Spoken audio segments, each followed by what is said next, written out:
Bom, boa noite. Para mim é uma alegria imensa estar aqui com vocês para poder conversarmos um pouco e refletirmos juntos sobre, hoje, um pouquinho sobre o egoísmo. Eu me pego muitas das vezes refletindo no dia a dia se eu estou conseguindo ser uma pessoa menos apegada, seja a coisas ou seja a pessoas. E há uma grande diferença quando a gente fala em desapego, principalmente pessoas. Quando a gente fala em não ser egoísta, ou seja, não ser apegado a alguém, não ser egoísta com alguém, não quer dizer que a gente tem que deixar de amar essa pessoa, de respeitar, de gostar. É você não querer ser exclusivo na vida dessa pessoa, ou que essa pessoa seja exclusiva na sua vida. Porque o egoísmo também é isso. É você querer uma exclusividade de sentimentos, de momentos, da atenção, do tempo. E a gente entende que o egoísmo, esse apego excessivo a tudo ou a qualquer coisa, é ruim para todos nós. Aos poucos, ele vai nos corroendo e levando a outros hábitos não salutares, não bons para a nossa vida física e espiritual.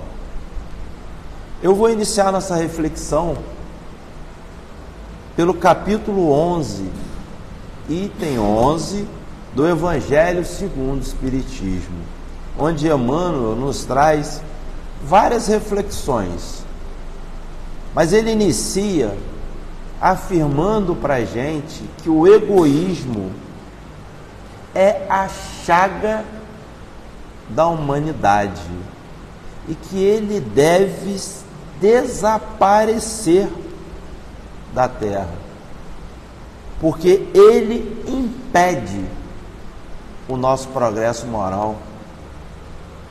E quando é um espírito da envergadura dele e todos os outros do Evangelho que ampararam Kardec no Livro dos Espíritos e as outras obras, nos faz uma afirmação onde geralmente a gente vê algumas colocações dentro da doutrina que Kardec tanto nos orientava e nos incentivava a fazer a fé raciocinada, ou seja, a fazer reflexões sobre aqueles temas, aquelas explicações. Eu fico a pensar quando esses espíritos que nos amam tanto e querem que sejamos um dia igual a eles, nos fazem uma afirmação assim: ela, né, ou ele, né, o egoísmo impede o nosso progresso moral. É como se ele estivesse alertando para a gente: olha, cuidado, o egoísmo é uma ferida que está dentro de todos nós, aberta, e que se a gente não cuidar, ela cresce, ela vai aumentando, ela vai infeccionando. Vamos lá, vamos fazer um exemplo do nosso corpo. É uma ferida que tem dentro que, se não cuidarmos, ela vai ao ponto de nos levar à morte física. Por que não fazermos uma comparação com o espírito? Lógico, todos sabemos que o espírito não morre, mas também todos sabemos que o espírito pode estacionar. Ele não regride, mas estaciona. Então, se essa ferida do egoísmo não for tratada, ela pode comprometer-nos ao ponto de não deixar que nós, na nossa caminhada aqui, consigamos evoluir. E isso a gente entende que vai ser ruim, porque vão trazer também outras consequências danosas, ruins para nós. Ele ainda fala assim: é ao Espiritismo que cabe a tarefa de fazê-la elevar-se na hierarquia dos mundos. Ela, planeta Terra. Olha a responsabilidade que Emmanuel nos traz lá no Evangelho segundo o Espiritismo sobre o nosso dever moral, espiritual, em combater as nossas más inclinações.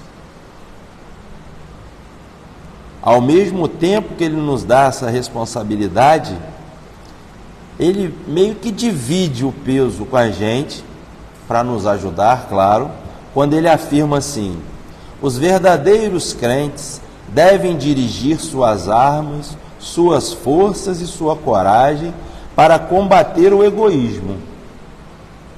E aí, que eu achei mais interessante, ele, eu acho que para nos encorajar ainda mais, ele fala assim: é a qualidade mais necessária para vencer-se a si mesmo e não para vencer os outros. É a coragem, é a vontade de você querer mudar. Nós queremos mudar. Aí a gente fala, né? Como ficou fácil combater o egoísmo agora, né? Ficou muito fácil. Ele está ensinando a gente uma maneira, nos orientando de uma forma que a gente não tem como sair. Aí eu vou procurar mais um pouquinho sobre esse colega meu íntimo, esse egoísmo. Aí achei lá na Obras Póstumas, Kardec afirmando. Eu falei, é fácil agora, vou domar esse menino, vem cá meu amigo, vamos conversar mais, chega para cá que você não me deixa, você está me acompanhando. Aí Kardec fala assim para a gente na Obras Póstumas: o egoísmo é filho do orgulho, uma vez que dele se origina e que tem a sua fonte no sentimento natural, o instinto de conservação. Aí eu falei, rapaz, achei que estava melhorando, achei mais um amiguinho que eu tenho. É por isso que eu sou egoísta, eu sou orgulhoso. Aí eu olhei para um amigo e falei, é por isso que você está aqui, que o outro que está aqui do lado é o orgulho. Está explicado. Mas se ele é natural, porque vem do meu instinto de conservação, eu já fui criado com ele. Aí eu comecei já a pensar, então eu não tenho culpa de ser egoísta, Deus já me fez assim. Aí eu falei, opa, já arrumei uma desculpa para te proteger, meu amigo, fica tranquilo aí que nós estamos nessa caminhada de mão dada. Aí vem a pegadinha do malandro, como fala, né? Porque Kardec continua: todos os instintos, bons ou não, têm sua razão de ser e sua utilidade. Porquanto Deus nada pode ter feito inútil. Ele não criou o mal, o homem é quem o produz, abusando dos dons de Deus em virtude do seu livre-arbítrio, contido em justos limites, aquele sentimento é bom em si mesmo. A exageração é o que torna mal e pernicioso, né, prejudicial, tóxico. O mesmo acontece com todas as paixões, que o homem frequentemente desvia do seu objetivo providencial. Então o egoísmo ele é bom quando utilizado de forma equilibrada, porque ele não foi feito para eu ter cuidado com a minha conservação.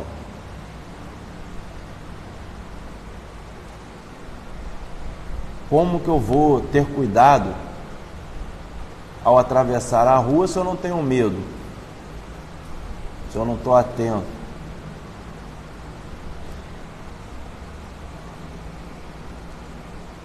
Eu fiquei pensativo de novo. Eu falei assim, então se o egoísmo ou todos os outros existem em mim, como orgulho, eu tenho orgulho de vir a essa casa. Será que o orgulho é ruim? Eu sou egoísta ao ponto de querer a minha amiga esse momento sempre pertinho de mim. Será que é ruim esse egoísmo? Ou será que eu, querendo que ela só sente ali quando eu estiver, eu estarei sendo egoísta? Ou será que o meu orgulho em vir aqui, eu não quero que ninguém mais venha, é bom? Me fez lembrar, que não estava aqui, eu estou estudando o livro Missionários da Luz. Aí me veio uma passagem de Chico, que eu vou tentar lembrar para compartilhar. Chico, junto com os trabalhadores, estava lá fazendo algo no centro, falou assim, estou muito preocupado com a minha vida após o meu desencarne. E automaticamente, qualquer um de nós que ouvisse isso do Chico, eu não tive essa honra, esse prazer de conhecê-lo pessoalmente, ficaram todos espantados. Poxa, Chico, se você que leva uma vida trabalhando para o próximo, está preocupado com o seu desencarne, imagine nós. E começaram a falar. E Chico falou assim, mas nós viemos aqui para um mundo de provas e expiações, o objetivo, ou um dos objetivos, vamos dizer que o objetivo principal é a minha evolução, ou o meu melhoramento moral e espiritual. Aí a pessoa fala, Chico, você trabalha pelo próximo, você escreve pelas suas psicografias cartas para os familiares. Aí ele, vamos lá. Tudo isso são os meios que me oferecem para que eu faça. As minhas psicografias para acalentar os corações dos familiares é um meio que me está sendo dado. As minhas psicografias, que dos livros ao qual vai levar conhecimento a tantas pessoas, é um meio. Os trabalhos de entrega e doações que eu faço das cestas alimentares e todo o trabalho de doação material é um meio. Mas se eu vier aqui, fizer isso tudo e não buscar o principal, que é a minha transformação moral, de nada vai valer os meios que eu utilizei. Olha que reflexão. Ou seja, quando trabalhamos na casa, precisamos trabalhar com amor, se doar. Porque cada trabalho, se você sai na rua para entregar a sopa hoje, daqui a 30 dias, ou daqui a... cada casa tem um período, daqui a 15, uma semana, não sei. Se você ficar atento às pessoas que estão recebendo essa sopa, esse lanche, você vai conseguir captar uma lição diferente. Às vezes você está reclamando de algo, chega nesses lugares e vê uma pessoa que não tem um mínimo do que você tem. E como nada é coincidência, hoje eu vi isso ainda no Instagram de uma amiga falando. Já imaginou se Deus fizesse para a gente que toda reclamação nossa nos acontecesse o inverso? Ou seja, meu cabelo está tão ruim hoje, a gente fica careca. Nossa, meu emprego está difícil de pesar, de levar, está pesado, a gente ficasse desempregado, passando por problemas financeiros. Mas minha casa está insuportável ficar lá dentro, e a gente fosse morar na rua no outro dia. Será que a gente iria reclamar tanto daquilo que temos? Porque tem tanta gente que tem tanto, mas tanto menos do que nós, e reclamam muito menos e são mais felizes. Será por quê? O erro é da política, é da religião, é socioeconômico, ou está dentro de nós esse erro? Aí, voltando ao egoísmo, depois dessa reflexão de Chico, a gente tem que entender que esse comportamento egoísta, onde eu não tenho consideração para com as outras pessoas, eu acabo tendo aquela tendência de sempre estar excluindo os outros, aonde eu passo e quero ser sempre a única ou a melhor referência, eu vou começar a agir de uma forma onde eu passo a me colocar e querer que me coloquem, independentemente da situação, em primeiro lugar. Aquela famosa farinha pouca, meu pirão primeiro. Só que o cuidado que temos que ter é porque o egoísmo faz a gente ser o primeiro, mas querer primeiro eu, segundo eu, terceiro eu. E aí?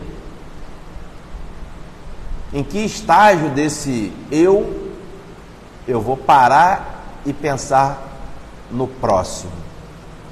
Ou eu vou ficar 1 milhão e não sei quantos mil eu e tudo eu, e tudo eu?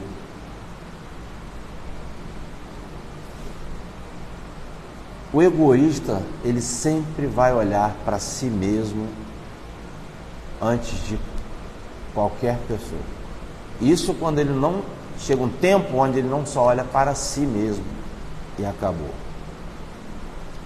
Aí Emmanuel, naquela coragem ao qual ele se refere, que por estar dentro de nós, essa coragem se torna mais difícil ou não? Essa coragem é ela que vai, entendo eu, trazer mais facilidade para que eu enxergue, para que eu perceba, para que eu consiga aceitar uma orientação, achar soluções para alguns problemas, porque ela começa a me dar coragem para entender que eu não sou o centro das atenções. Eu posso até, em determinado momento, estar passando por um momento pessoal ou profissional onde uma decisão dependa de mim, beleza. Mas a gente tem que ter a humildade de entender que aquela decisão pode estar errada, ou pode não ser a melhor opção. E se eu deixar o egoísmo tomar conta de mim, eu não vou ter esse ouvido de ouvir esses olhos de ver, para entender que aquela opinião, aquela segunda opinião, é melhor do que a minha.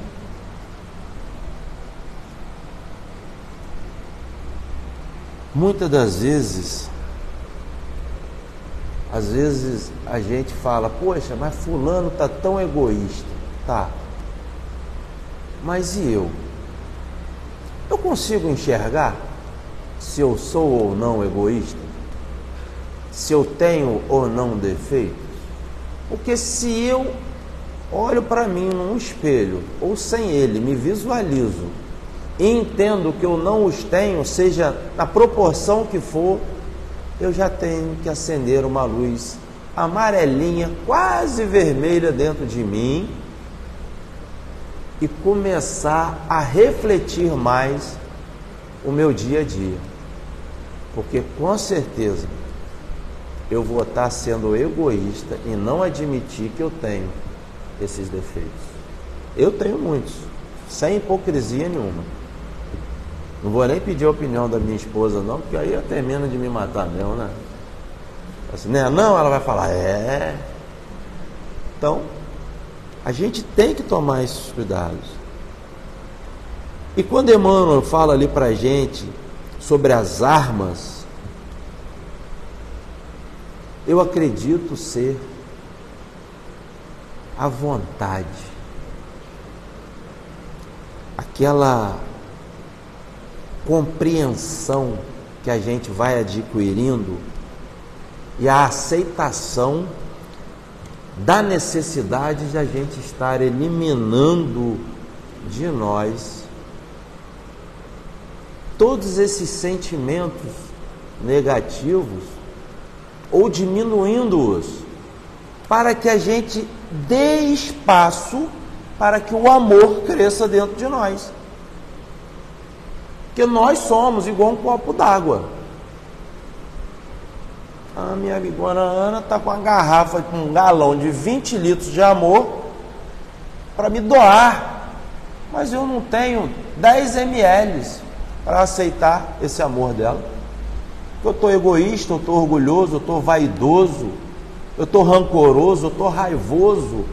Mas não sou eu não, hein? A culpa é do meu trabalho, que é estressante, dos motoristas da rua que são tudo barbeiro, e eu sou piloto de fuga. Esse sinal que só quer fechar na hora que eu estou passando, o pedestre que quer atravessar justamente na minha hora de passar na travessia com o meu carro. Então, quando eu começo a tirar esses sentimentos, eu dou espaço para minha amiga ir derramando esse galão de amor dentro de mim. E com o passar do tempo, com o meu trabalho, com a minha constância, com a minha perseverança, quando eu espantar,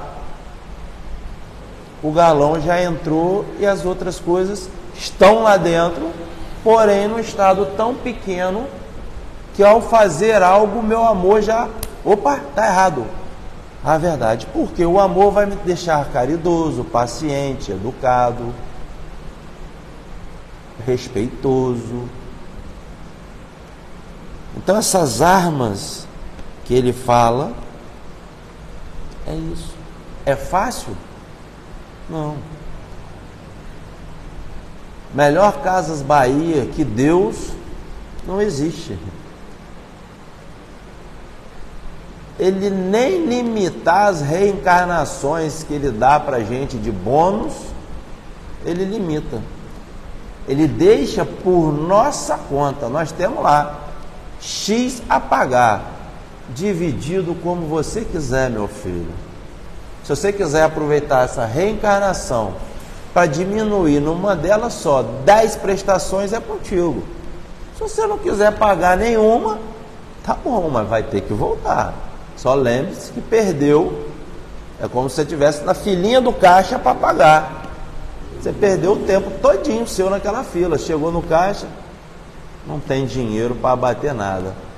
Não fez nada de útil do fundo do seu coração nesta encarnação para que possa ser debitado ou diminuído alguma coisa.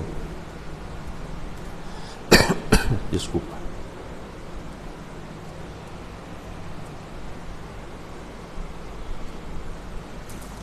Mesmo não sendo fácil, nós temos que ter ânimo.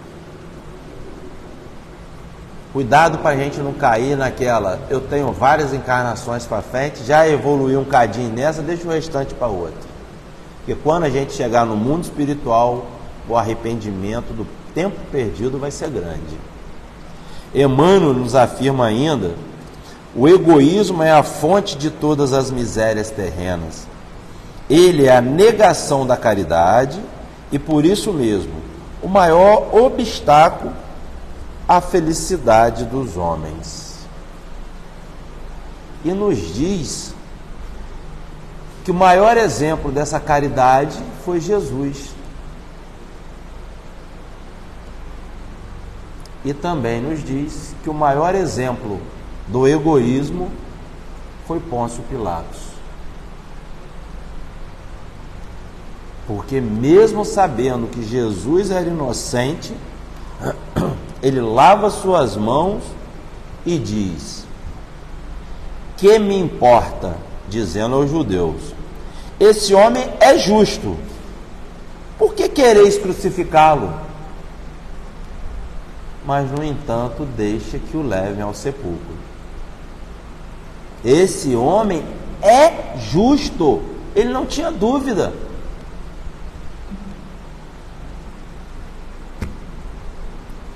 A gente pode olhar ali que esse exemplo vai nos mostrar que para o egoísta, o verbo ter, controlar, descartar e todos os seus sinônimos vão estar sempre por perto dele. Ele vai querer sempre ter, controlar, não só as coisas, mas também as pessoas. O egoísta chega a um ponto que ele precisa ter pessoas bajulando ele para que ele se sinta mais, vamos dizer assim, mais inflamado, mais alimentado na sua vaidade para continuar sendo egoísta.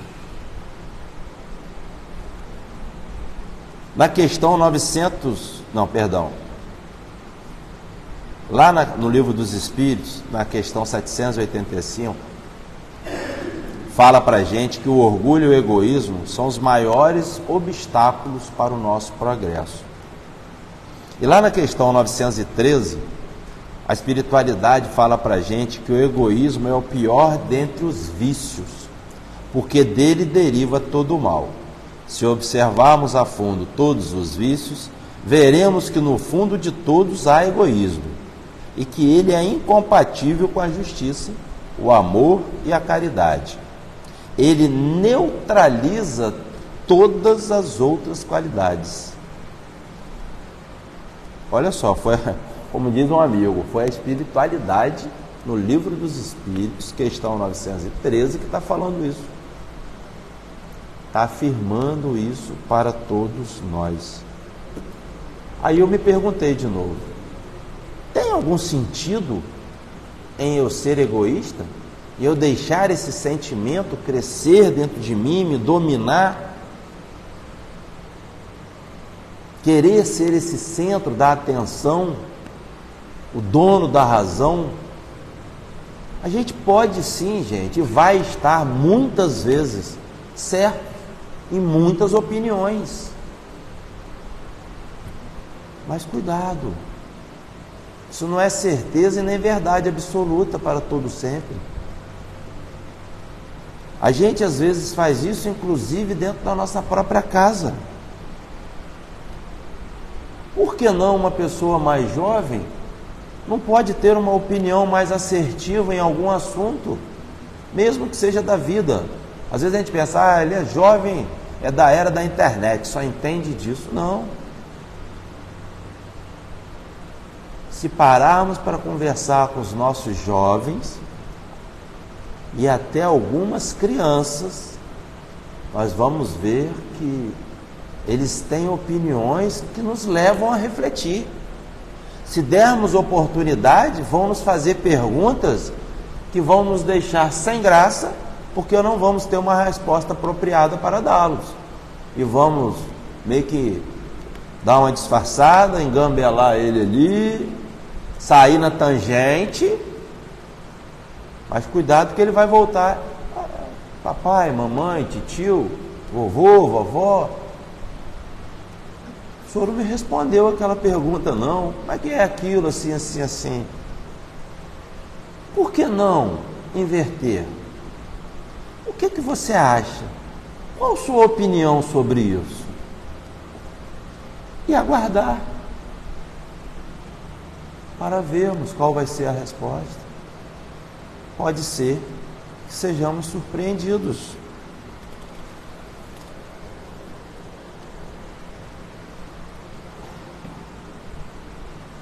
É até 8h45, né? Eu fico imaginando o caminhar de uma pessoa egoísta que se acostumou a levar essa vida de conquistas materiais, de muitos amigos, aí vamos colocar os amigos entre aspas, sempre com aquelas pessoas ao seu redor, uma vida regada a prazeres. Conseguiu passar, por exemplo, não tão distante, pela pandemia. Como uma pessoa conseguiu ficar sozinha? Ou será que ela continuou sendo egoísta e continuou fazendo as suas festas, o seu convívio social normal? Não vou aqui julgar ninguém, tá? Não estou falando, só trazendo reflexões, interrogações. Porque às vezes é fácil. Eu culpo João, José, seja os políticos, as indústrias farmacêuticas, mas e eu? Eu fiz minha parte durante a pandemia? Ou eu fui egoísta e fiquei tipo, isso não vai acontecer não. E abri mão de muitas coisas que hoje a gente vê que eram sérias e necessárias. Não vou citar exemplos, mas vamos refletir. Vou dizer só um, por exemplo, uso do álcool. Vou dizer 2, a vacinação. Ajudou ou não? Mas eu fiz a minha parte? Porque é fácil a gente julgar sem fazer a nossa parte, né?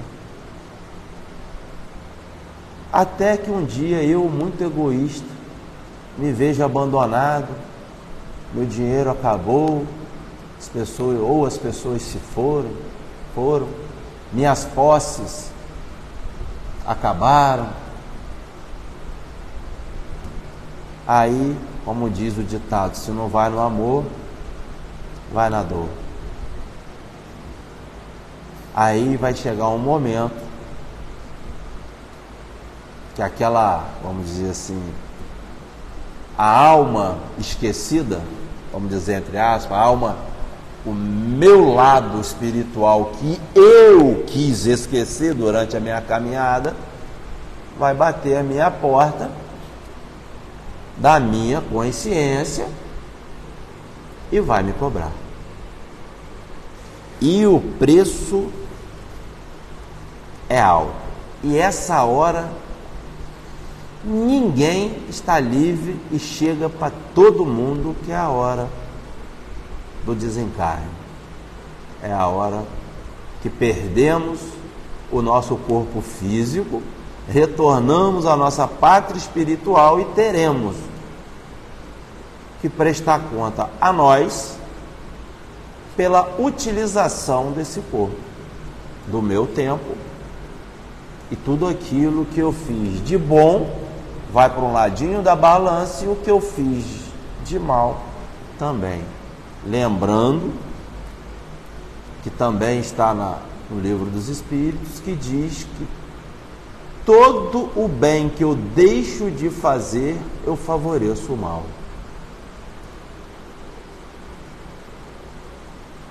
Então, essa história de juízo final, que Deus vai me julgar, não vai ser assim não.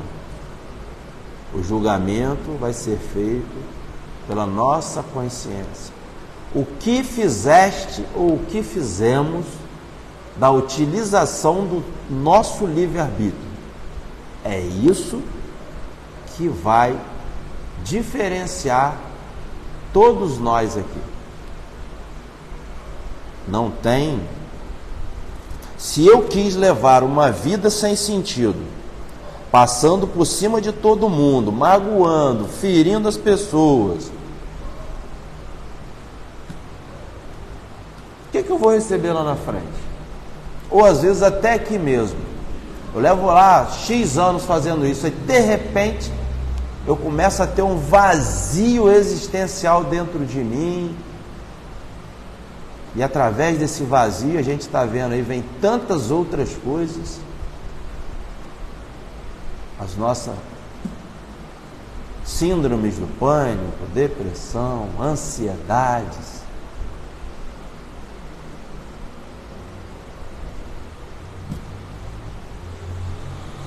Na questão 914 do Livro dos Espíritos, a espiritualidade afirma para Kardec que mesmo sendo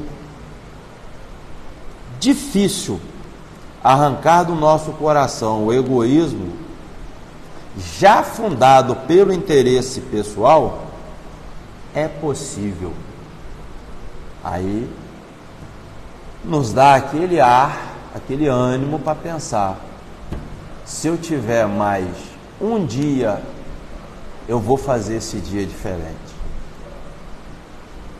Porque nesse um dia, ninguém aqui sabe o dia que vamos retornar à pátria. Pode se tornar uma semana, um mês, 10 anos, 20, não sabemos. Não sabemos. E ainda diz assim, nos ensina como, melhor dizendo, à medida que os homens se esclarecem sobre as coisas espirituais, dão menos valor às materiais. E em seguida ele fala: é necessário reformar as instituições humanas que o entretêm e excitam. Isso depende da educação.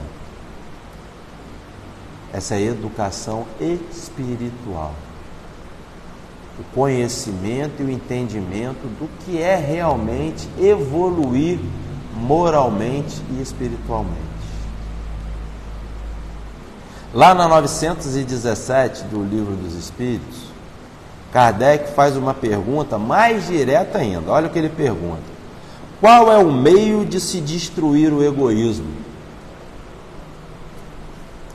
E a espiritualidade fala, responde a ele: de todas as imperfeições humanas, a mais difícil de desenraizar é o egoísmo, porque se liga à influência da matéria, da qual o homem, ainda muito próximo da sua origem, não pode libertar-se.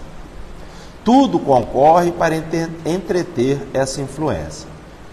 Suas leis, as nossas leis, organização social, educação. O egoísmo se enfraquecerá com a predominância da vida moral sobre a vida material e, sobretudo, com a compreensão que o Espiritismo vos dá quanto ao vosso estado futuro real, que é a vida espiritual, e não desfigurado pelas ficções alegóricas. O Espiritismo bem compreendido, quando estiver identificado com os costumes e as crenças, transformará os hábitos, as usanças e as relações sociais.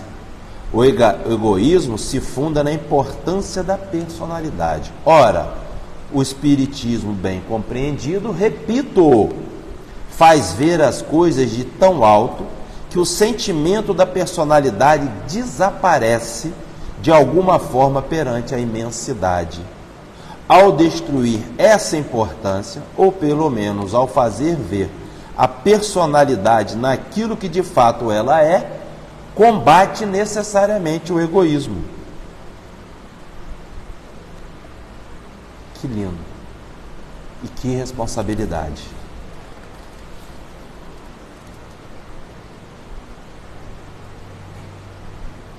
Jesus nos alertou.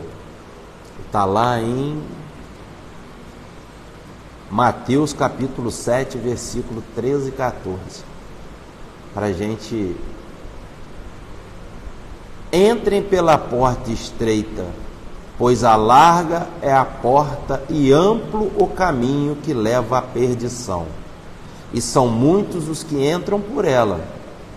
Como é estreita a porta e apertado o caminho que leva à vida, são poucos os que a encontram.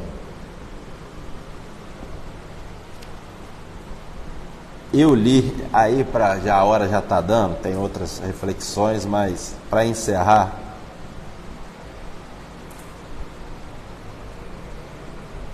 tem um conto que fala sobre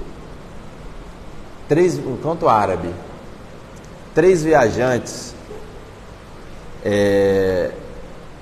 encontraram um tesouro.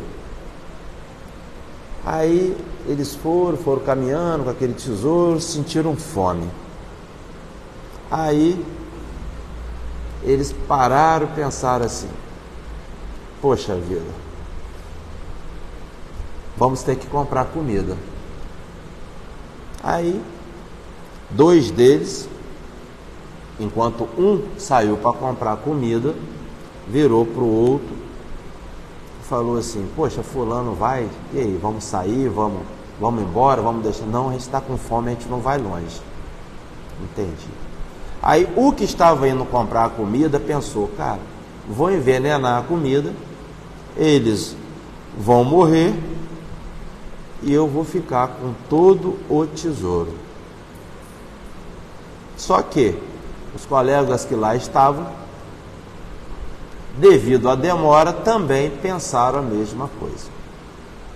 Vamos matá-lo e dividimos por 2 ao invés de 3.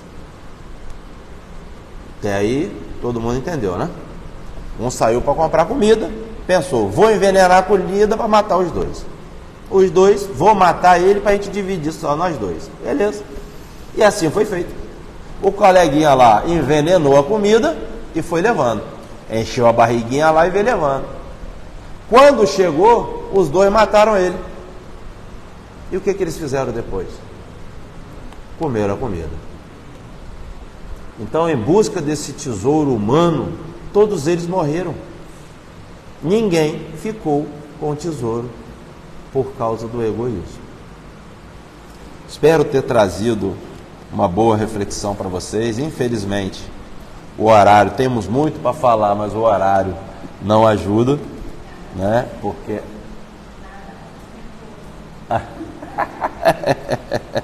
a gente vem, fala de novo sobre o mesmo assunto com outras reflexões, não tem problema. O que não falta aqui é coisa. Então, espero ter contribuído um pouquinho para que a gente possa pensar no outro. Pensar no outro. Esse conto, às vezes, você fala assim: pô, Gil, você traz uns... Eu trago porque eu acho interessante o exemplo, esses contos árabes, tem tantos outros aí. Tem vários contos chineses. Quer ver o outro rápido? Posso? 2 minutos? Lembrei aqui agora. Tinha um senhor, na época, em um vilarejo, onde as pessoas passavam muita fome. E ele tinha uma condição melhor, então ele falou: olha, eu todo dia vou vir a essa praça e vou trazer para vocês, eu não lembro a quantidade, mas vamos botar aí 20 pães no cesto e vocês vão se alimentar. Então as 20 crianças saíam correndo para apanhar o maior pão para levar para casa. E ele reparou que sempre tinha uma criança que nunca ia ao cesto brigar e, consequentemente, ficava com o menor pão para levar para casa. Um belo dia, ele foi fazendo isso. Essa criança, ao chegar em casa e abrir o pão para repartir com a família, continha várias e várias moedas que o senhor um pouco mais, o senhor rico, percebendo aquilo, pela nobreza daquilo, e perguntou à criança: perdão. Perguntou à criança: por que você sempre fica por último e não vai brigar pelo maior pão? E a criança fala para ele que não via necessidade, que se eles estavam fazendo isso, que poderiam estar com mais fome que ele, e ele poderia se machucar, e já que tinha um para cada um, ele se satisfazia com o que tinha para ele. Aí, esqueci a mais importante da história, quando chega em casa, ele abre. Perplexo, os familiares, mesmo com fome, olham, pegue o seu dinheiro e vá devolver ao Senhor. Ele pega o dinheirinho e corre na casa: Senhor, alguma coisa aconteceu e não é meu, tome de volta. Não, é seu. Como você mesmo disse, a gente só fica com aquilo que nos cabe. Então, se você teve a paciência de esperar, a nobreza desse sentimento, vai ficar também, vamos dizer assim, com a consequência daquele ato dele de paciência e perseverança. Só para a gente encerrar, eu lembrei desse casinho, mas... Relação. Vamos fechar nossos olhos, elevar nossos pensamentos. Mestre amado Jesus, espiritualidade trabalhadora no bem desta casa, obrigado por mais esta oportunidade de estarmos reunidos em nome do nosso Mestre Jesus, refletindo sobre os vossos ensinamentos que se desdobraram à luz do Espiritismo e nos traz tanta clareza, mas dentro das nossas limitações e pequenez, pedimos, ó Pai, a Tua imensa bênção para termos força no nosso dia a dia e principalmente fora dos nossos centros espíritas, das nossas casas espíritas, no nosso dia a dia, colocarmos em prática o amor, a caridade, a paciência, porque aqui, Senhor, somos tão intuídos que até tem hora que achamos que não temos defeitos, de tão bem que nos sentimos aqui dentro, de tão bem amparados, de tão bem cuidados, de tão bem intuídos que somos. Mas sabemos que temos muito a melhorar, muito a evoluir. E sem a Tua bênção, Senhor, não iremos conseguir com toda certeza. Abençoe cada irmãozinho encarnado e desencarnado, em cada canto deste lindo planeta que nos deu para trabalharmos essas imperfeições. Acalente o coração de cada um, meu Pai. Fica conosco, hoje, agora e sempre. Que assim seja. Muito obrigado mais uma vez a todos.